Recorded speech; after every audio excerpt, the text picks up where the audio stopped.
bismillahi rahmaani rahim xaside gi maa ngi ci ndokkeel xale yi wattu alquran ci atum 2020 ren jii ci daara yi Naylul Awtaar soxna Aminatu Cissé alhamdulillahi may ndokkeel ci daaji wolof ñi wattu ren alquran gaaral te kenn du ca gag alhamdulillahi may ndokkeel ci daaji wolof ñi wattu ren alquran gaaral te kenn du ca gag waa Naylul Awtaar xam ndam ñoo yeyoo jërëjëf te ñoo yeyoo jóg di sargal ñoo yeyoo joxi sek maam xari siise gagul maam bintu mbay rungewul yow rahmatullahi mbay yaa tax sa waajur bég maam soxna ñaan jar na sargal soxna Aysatu kan raw ngeeni kaa ngi yàlla na leen seen alxuraan ci la jig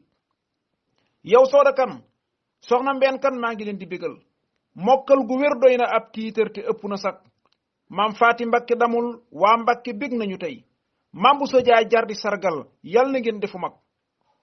maam soxna ñaan yaayoyoo roy faw yaa laxasoon xëy bàyyi lépp di wut xuraanu kon na nga bég yaari xisib yu tegal ab nisfu lay tari xëy rëgal manaak añ bi bam ñor yàq séddale teg di toppatoo kër gi bam jag loolu doy na la ndam day boole jàng ak liggéeyal daara ji ba mu jag yow soxna Aminatun yow siise santale yow man maa ngi lay sant leeti canti mbég yi du dog yow gàlliwoo ciise yéesoo kokki soo xawuloon yoon wi nga xaw war ndonal sunu maam ya kon du la jig tabarakallahu barke bi yàlla yal na la dal nga sax fi dàkk te wér bay mag mu jàngali mag allahumma salli ala sayyidina muhammadin wa sallim